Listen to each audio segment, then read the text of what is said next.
Baik, Shalom.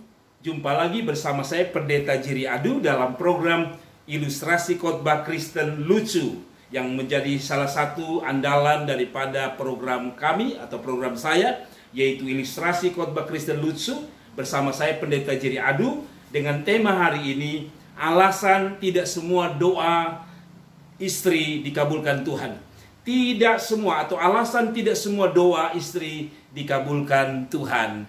Saudara-saudaraku, satu kebenaran yang saya angkat dari Yakobus pasal 4 ayat yang ketiga berkata, atau kamu berdoa juga, tetapi kamu tidak menerima apa-apa karena kamu salah berdoa. Sebab yang kamu minta itu hendak kamu habiskan untuk memuaskan hawa nafsumu. Sekali lagi, ilustrasi khotbah Kristen dengan tema alasan tidak semua doa istri dikabulkan Tuhan. Yakobus 4 ayat 3 sekali lagi saya baca. Atau kamu berdoa juga, tetapi kamu tidak menerima apa-apa karena kamu salah berdoa. Sebab yang kamu minta hendak kamu habiskan untuk memuaskan hawa nafsumu. Ayat ini memberi kita kesan bahwa tidak semua doa itu dikabulkan Tuhan. Tidak semua permintaan kita akan dilayani Tuhan. Tidak semua apa yang kita rindukan terjadi. Mengapa itu bisa terjadi? Menurut ayat Alkitab dari Yakobus 4 ayat 3, alasan pertama karena salah berdoa. Saudara-saudara, ketika bicara tentang salah berdoa, ini tidak bicara tentang sikap tubuh kita. Misalnya ada orang berkata doa itu harus tutup mata atau buka mata. Ini tidak ada hubungan doa salah. Ini tidak ada hubungan dengan sikap tubuh kita. Misalnya kita berdiri, kita berlutut, atau kita berbaring. Tidak, ini tidak ada hubungan yang doa salah dengan hal-hal mengenai sikap tubuh. Sekali lagi, doa yang salah ini tidak berhubungan juga dengan kebiasaan kita beribadah di mana kita berada. Ada orang beribadah begitu kusuk, tenang, suaranya dilembutkan dan dia merasakan kehadiran Tuhan. Ada orang berdoa jingkrak-jingkrak, lompat-lompat seperti saudara-saudara kita dari karismatik. Saudara-saudara, semua itu bukanlah sikap doa yang salah yang membuat Tuhan tidak menjawab doa mereka. Tetapi menurut Yakobus, doa yang salah sekali lagi tidak berhubungan dengan sikap tubuh kita atau kondisi tubuh kita, tetapi berhubungan dengan sikap hati kita, di mana Tuhan tidak akan menjawab doa kita. Menurut Yakobus dikatakan doa yang salah itu sebab doa itu kamu minta hendak kamu habiskan untuk memuaskan hawa nafsumu. Jadi saudara-saudara, ketika doa itu motivasinya adalah untuk kepentingan dirimu, motivasinya untuk hawa nafsumu, maka jangan pernah berharap bahwa Tuhan akan mengabulkan doamu. Tidak semua doa kita dijawab Tuhan. Apalagi kalau permintaan, pergumulan di dalam doa Anda, itu Anda minta untuk Anda habiskan demi memuaskan hawa nafsu. Contoh, kalau saudara rindu punya mobil, tapi mobil itu tidak dipakai untuk berbakti, melayani Tuhan, tapi hanya sebagai show, menunjukkan kepada orang-orang di sekelilingmu Anda kaya, Anda hebat, maka ini juga bagian daripada doa yang tidak dijawab Tuhan. Karena doa itu diakhiri atau dimotivasi oleh keinginan hawa nafsu. Nah, saudara-saudara, kalau begitu, kita harus berdoa dengan cara yang benar. Cara yang benar adalah cara satu, doa itu harus didasarkan pada firman Allah. Doa itu harus dengan tujuan satu, untuk kemuliaan Tuhan dan bukan untuk pribadi kita saja. Nah, saudara-saudaraku yang diberkati Tuhan, sesuai tadi saya katakan, ini adalah program Ilustrasi Kristen Lucu, dan dengan tema alasan tidak semua doa istri dikabulkan Tuhan. Saya angkat sebuah cerita. Jadi ada satu pasangan suami istri yang baru saja menikah. Ya biasalah, pengantin baru ya kemana-mana saling sayang, saling cinta. Begitu luar biasa lah. Nah, satu waktu dalam perjalanan mereka, dalam pernikahan mereka, maksudnya adalah istrinya ini punya kebiasaan buruk. karena dia berpikir suaminya mencintai dia, dia menggunakan kesempatan baiknya suami ini, sifat baik suaminya ini untuk meminta semua yang dia mau, semua yang dia inginkan. Jadi maksudnya begini, ketika mereka mulai menikah, suaminya adalah orang yang memang diberkati dengan jabatan dan juga gaji yang cukup besar. Nah, istrinya berpikir begini, kan dia cinta saya, ini kesempatan saya minta semua. Dan saya percaya kalau dia cinta saya, dia kasih semua. Dan biasa kata kunci yang digunakan oleh istri kepada suaminya adalah begini, Mas, suamiku yang ganteng, kalau kamu mencintai saya yakin kamu akan berikan semua. Dan suaminya mengatakan, yes, saya mencintai kamu. Apapun yang kamu minta, saya kasih. Nah, saudara-saudaraku yang diberkati Tuhan, satu waktu atau besoknya, istrinya melihat tetangganya beli televisi baru. Istrinya malam ketika suaminya pulang, mereka tidur, lalu istrinya bilang sama, Pak, kamu kan bilang kamu sayang saya. Suaminya bilang, iya, saya sayang kamu. Kalau kamu sayang saya, itu loh tetangga lagi beli televisi baru. Beli dong televisi, kita kan sudah lama. Beli dong televisi yang baru. Lalu besok pagi suaminya beli TV yang baru. Lalu besok malam lagi, tetangga atau 2-3 hari lagi, kemudian tetangganya beli mobil baru. Wah, istrinya berkata, Pak, kamu lihat nggak di tetangga kita? Mereka mobilnya baru. Kalau kamu sayang saya, beli dong mobil baru. Sehingga kita juga tidak kalah dengan mereka. Wah, suaminya berpikir gini, iya kan saya sayang istri. Oke, saya beli mobil baru. Besoknya suaminya beli mobil baru. Saudara, 3 hari, 4 hari kemudian lagi, tetangganya beli barang baru, yaitu kursi sofa baru. Ya seperti biasa, istrinya punya kata kunci sederhana. Mas, suamiku yang ganteng, katanya kamu sayang saya. Sebelah tuh loh, dia itu suaminya sayang istrinya. Makanya hari ini saya lihat mereka beli kursi sofa baru. Beli dong untuk saya, kalau kamu sayang saya. Istrinya berkata lagi dengan kata kunci, kalau kamu sayang saya, belikan saya kursi sofa. Ya, sekali lagi suaminya karena mencintai istrinya, dibelikanlah kursi sofa baru. Saudara-saudara, dibelikan. 1 minggu kemudian, tetangganya lah beli lagi, saudara-saudara, benda yang lain lagi. Saudara, dipasang AC yang baru.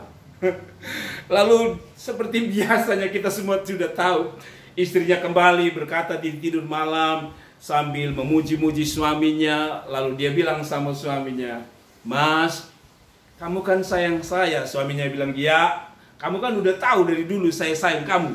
Ya. Jadi suaminya sudah tahu, karena suaminya udah lihat di sebelah ada barang baru lagi di sebelah. Jadi istrinya mengatakan, beli dong alat yang baru lagi. Lalu besok suaminya juga mengabulkan permintaannya.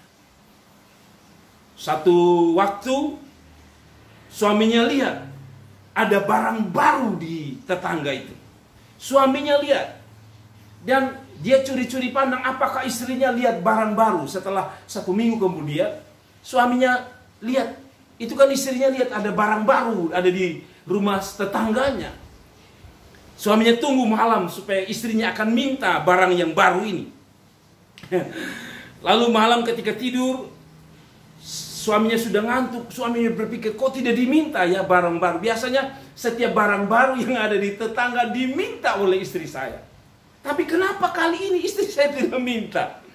Lalu dia tunggu, oh mungkin besok. Mungkin istri saya lupa bahwa ada barang baru di sebelah.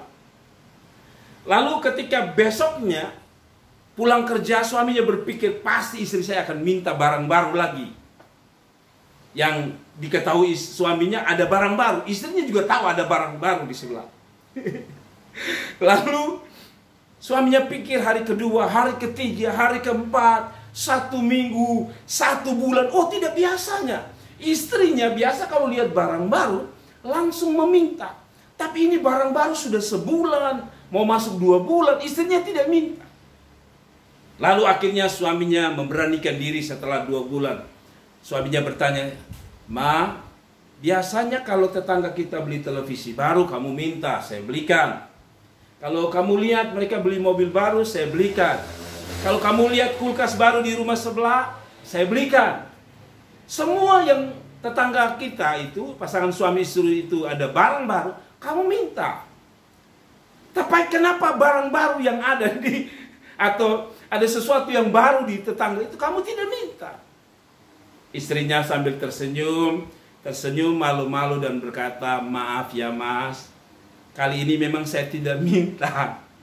Lalu suaminya sengaja bertanya, "Kenapa kamu tidak minta? Kamu tidak minta, biasanya semua yang baru di sebelah kamu minta. Kali ini ada yang baru di sebelah kamu tidak minta."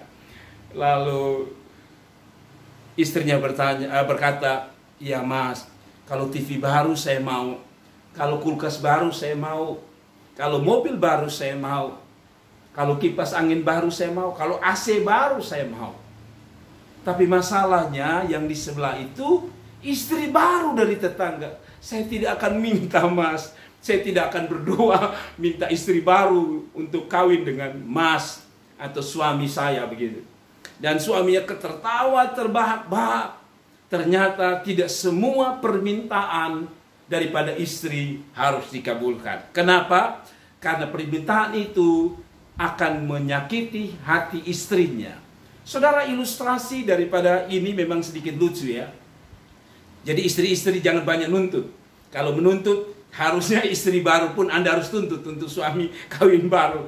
Tapi dalam kekristenan kita tidak mengenal istri baru, istri lama. Yang kita kenal sekali kita menikah, dikatakan Alkitab, apa yang telah dipersatukan Tuhan tidak boleh diceraikan oleh manusia. Nah, saudara, kalau kembali pada firman Allah Yakobus 4 ayat 3, bukan Allah jahat untuk menjawab doa kita. Bukan Allah jahat untuk tidak menjawab doa kita. Maaf. Bukan Allah tidak mau menjawab doa kita. Tidak semua Allah harus menjawab dengan kata yes. Tidak semua Allah harus menjawab dengan kata ya untuk hidup kita. Khusus kalau Tuhan tahu bahwa permintaanmu itu hanya mencelakakan dirimu. Kalau permintaan itu hanya menghancurkan hidupmu, saudara, maka Tuhan tidak akan menjawab doamu. Yang kedua, mengapa Tuhan izinkan Tuhan tidak menjawab setiap doa kita? Karena mungkin Tuhan tahu bahwa itu bukan untuk kemuliaan Tuhan, tapi hanya sekedar keinginan nafsumu yang berdampak pada kehancuran dirimu sendiri. Misalnya, ada orang meminta jabatan, pangkat dan gaji yang sangat besar, tanpa mental rohani yang baik. Maka ketika engkau kaya, engkau punya uang banyak, kalau engkau tidak takut Tuhan, engkau tidak punya mental dan rohani yang kuat, maka uang itu akan membuat engkau jatuh di dalam dosa. Pangkatmu akan membuat engkau jatuh di dalam dosa. Saudara, berapa banyak orang yang dulu masih pegawai rendahan, hidup lurus, hidup benar, tapi ketika dia jadi pejabat, ketika dia jadi ketua DPR, ketika dia jadi petinggi, akhirnya dia korupsi. Tuhan yang paling tahu apa permintaanmu sesuai keinginan Tuhan. Tuhan yang paling tahu apakah doa kita sesuai rencana Tuhan, atau itu hanya keinginan nafsu saudara. Tapi pesan saya sederhana dari ilustrasi tadi. Tidak semua doa kita dikabulkan Tuhan. Mungkin para pemuda-pemuda berkata, kenapa Tuhan tidak kasih saya jodoh di umur sekian? Kenapa Tuhan tidak kasih saya menikah dengan orang itu? Bahkan orang itu meninggalkan saya, meminta saya putus dengan dia. Mungkin saudara menangis dan berkata, Tuhan jahat, tidak menjawab doa saya. Tapi saya mau bilang saudara-saudara, mungkin orang-orang itu Tuhan sengaja tidak mengabulkan doamu karena dia bukan pasangan yang tepat bagi hidupmu. Mungkin dia bukan orang yang tepat bagi perjalanan hidup dan pernikahanmu. Tuhan sedang menyediakan orang-orang yang lebih baik.